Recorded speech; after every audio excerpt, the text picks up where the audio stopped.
Hola Besti, selamat datang di channel YouTube kita. Circle Hibah.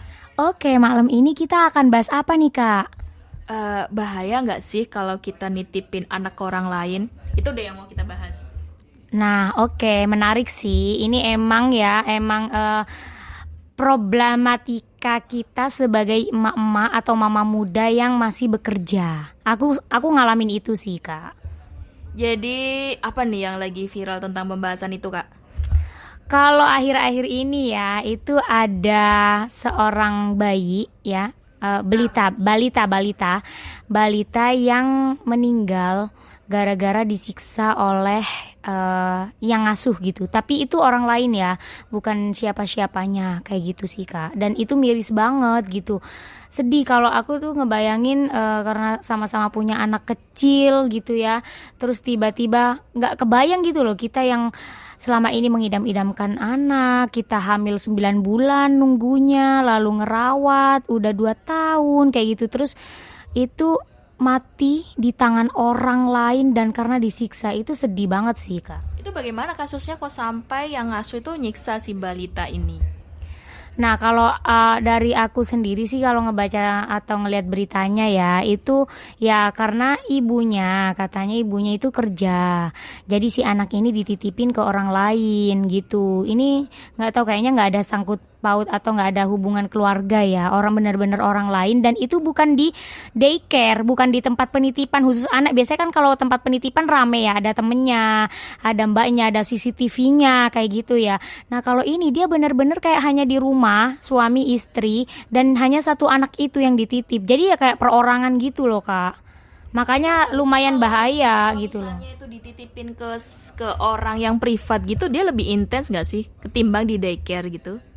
Kalau aku malah ngeri sih kalau cuma sendiri, karena kalau aku kan pernah juga dulu di daycare. Nah, kalau di daycare itu aman karena itu udah jelas ada reportnya. Selalu siang itu difoto, dikirim, udah makan, terus ya sore udah difoto, udah mandi, udah belajar apa hari ini, belajar ngaji, belajar nyiram tanaman kayak gitu. Dan itu banyak temennya, bisa sosialisasi juga kayak gitu. Jadi kalau di daycare lebih banyak kegiatan gitu Iya, kan? udah kayak sekolah gitu loh. Kita nyebutnya kayak PAUD lah gitu, sekolah. Cuman seharian sampai orang tuanya pulang. Tapi kalau di perseorangan itu dia dititipinnya tuh baik di rumahnya yang ngasuh atau di rumah kita sendiri terus orang itu datang. Nah, kalau ceritanya yang ini sepertinya dia di rumahnya yang ngasuh gitu. Nah, kalau di rumah kita kan biasanya kita udah tahu ya, udah kenal sama orang itu lah, ada hubungan keluarga kah atau mungkin kenal, itu menurutku lebih aman, lebih safety kalau di rumah kita. Biasanya kan ada orang juga pasang CCTV kayak gitu ya. Dan masih ada anggota keluarga juga masih di rumah biasanya gitu. Nah, kalau ini kan bener-bener lost, kita nggak tahu gitu loh. Jadi sebenarnya bahaya nggak sih kalau dititipin ke orang gitu?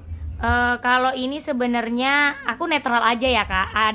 Soalnya banyak kejadian, aku juga pernah anakku juga dipegang orang lain tapi di rumahku gitu. Aku pernah di daycare juga, itu so far aman-aman aja. Cuman sebagai aku yang udah ngalami, kayaknya lebih baik kita pegang sendiri sih ya, meskipun banyak drama juga ya kita kadang. Kalau misalnya itu di kondisi yang benar-benar seorang istri ibu yang harus bekerja, jadi harus dititipin kemana nih yang aman nih?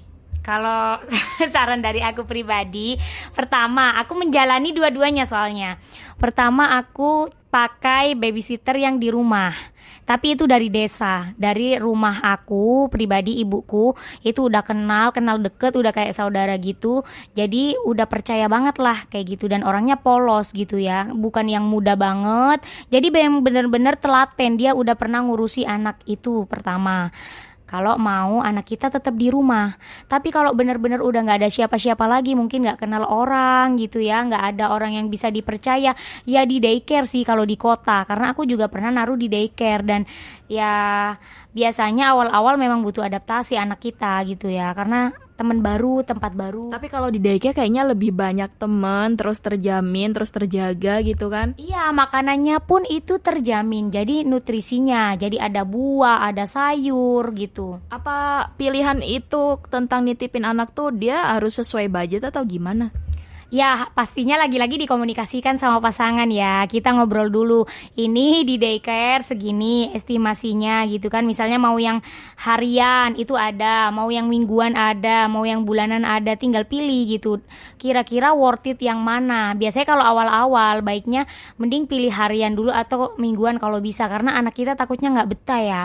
Kayak contoh anak aku itu nggak betah awal-awal. Jadi aku udah terlanjur sebulan ya gimana dong Eman, dan emang nggak bisa kayak gitu. Dia udah kayak hilang-hilangan kalau udah sebulan. Makanya harus bener-bener diperhitungkan budgetnya, lihat juga tempatnya, terus konsultasi sama Pasangan mbak-mbaknya yang ada di sana, Sama yang jaga.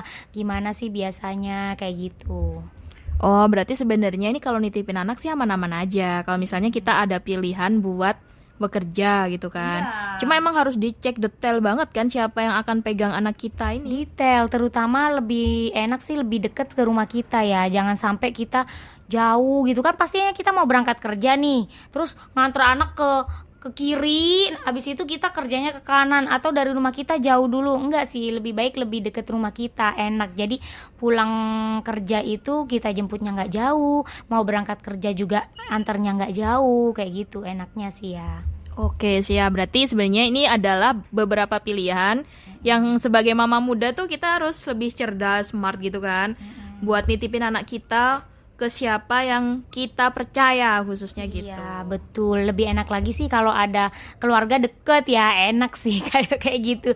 Dan yang sekarang aku tahu juga lebih enak, ada beberapa kantor yang menyediakan playground Oh, jadi anaknya anaknya dibawa kerja. Jadi ada memang tempat khusus ya, mungkin itu beberapa kantor yang spesial lah ya. Dia anaknya dibawa di playground, nanti tinggal waktunya jam makan, mungkin kita istirahat, kita sambil ketemu anak, dia Itu main kayaknya di lebih situ. enjoy kan. Lebih enjoy. Bisa lihat anak kita, bisa Iya, kerja sambil kerja gitu. iya, ada juga sih. Tapi akhir-akhir kalau ini. misalnya nggak terlalu kita butuhkan untuk kerja, atau misalnya suami udah benar-benar mencukupi, kayaknya mending dirawat sendiri deh. Iya bener, karena rezeki itu ya pasti udah ada takarannya ya, udah tertakar lah kayak gitu. Jadi kalau udah rezekinya segitu ya pasti akan dapatnya segitu gitu. Nah apalagi mungkin si ibu muda ini mungkin ngerawat anak, ternyata hasilnya anaknya nanti jadi lebih soleha, soleh, malah hafal Quran. Sekarang kan zaman udah online gitu ya. Malah bisa dari online bisa lebih gede malah ya kayak. Iya, berarti semua tergantung mindset ya. Betul. Jadi nggak harus ibu mama muda tuh kerja di luar yang sampai harus nitipin anak atau ninggalin anak. Iya. Jadi sekarang tuh banyak banget cara buat mama muda tuh dapat cuan dari rumah. Bahkan lebih gede. Bahkan lebih dari gede. UMR kayak Jadi gitu. balik lagi semua tergantung mindset Iya gitu. betul. Ya mungkin next kita Bahas bahas. tentang ekonomi mama muda. Iya, mungkin dari teman-teman besti-besti kita ini yang sama-sama masih mama muda mau kasih saran atau ada ide apa, boleh di kolom komentar ya. Next kita akan bahas apa lagi. Nah, oke, itu aja sih Kak bahasan kita di malam hari ini. Semoga bisa membantu ya, memberikan sedikit solusi buat besti-besti kita semua. Jangan lupa like, dan bagi teman-teman yang baru subscribe ya, biar membuat kita makin semangat bikin kontennya. Dan share ke teman-temannya, siapa tahu ada yang membutuhkan solusi ini gitu. Terima kasih, selamat malam.